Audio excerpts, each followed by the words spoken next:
ઉનાળાની સિઝનની શરૂઆત સાથે જૂનાગઢના કેશોદમાં ડેરીઓમાં ચેકિંગ હાથ ધરાયું। ફૂડ એન્ડ ડ્રગ્સ વિભાગે એસઓજી પોલીસને સાથે રાખી દરોડા પાડ્યા। શ્રી શક્તિ ડેરી એન્ડ સીલિંગ સેન્ટરમાં તપાસ કરાઈ। ડેરીમાંથી લેવાયેલા દૂધના સેમ્પલ તપાસ માટે મોકલાયા। શંકાસ્પદ દૂધનો રિપોર્ટ આવ્યા પછી કાનૂની કાર્યવાહી કરવામાં આવશે। આજ મુદ્દે સંવાદદાતા જય વિરાણી ફોનલાઈન પર જોડાઈ ગયા છે। જય, ખૂબ મહત્વપૂર્ણ કાર્યવાહી કરવામાં આવી છે અને દૂધના સેમ્પલ તપાસ માટે મોકલવામાં આવ્યા છે ફૂડ એન્ડ ડ્રગ્સ વિભાગની આ તપાસ। જય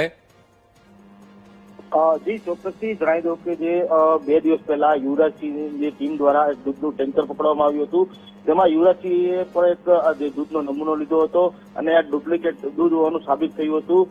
હાલ તો જે આ શંકા રહી છે ત્યારે આ જૂનાગઢ જિલ્લામાં પણ આવા દૂધના ટેન્કરો વળતા ફરતા હોય છે, ત્યારે આ કેશોદમાં જે ફૂડ એન્ડ ડ્રગ્સ અને એસઓજીની ટીમ દ્વારા આ સંયુક્ત કાર્યવાહી કરવામાં આવી છે। હાલ તો જે ફૂડ એન્ડ ડ્રગ્સ છે ભર નિદ્રામાં હોય અને આજે આ સફાળું જાગ્યું છે। શંકાસ્પદ ડેરી ઉપર તંત્ર દ્વારા ચેકિંગ હાથ ધરવામાં આવ્યું હતું।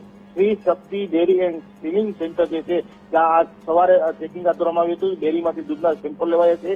લેબોરેટરી માટે તપાસ માટે આ નમૂના મોકલવામાં આવ્યા છે। જે દૂધની ગુણવત્તા છે તેને લઈ શંકા વ્યક્ત કરવામાં આવી છે। રિપોર્ટ આવ્યા બાદ જ આ આગળની કાર્યવાહી હાથ ધરવામાં આવશે। હાલ તો જે ફૂડ એન્ડ ડ્રગ્સના જે અધિકારી છે તેને મીડિયા દ્વારા પૂછવામાં આવ્યું છે, ત્યારે તે કોઈ પણ જવાબ આપવા નથી માંગતા તેવું પણ જણાવ્યું છે। જી બિલકુલ જય, સમગ્ર માહિતી સાથે જોડાવા બદલ આપનો આભાર।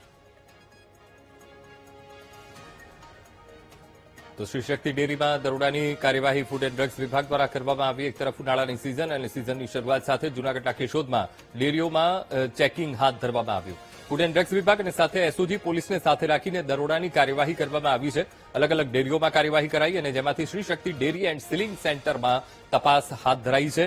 એ ડેરીમાંથી દૂધના સેમ્પલ પણ લેવામાં આવ્યા છે અને તપાસ માટે મોકલવામાં આવ્યા છે।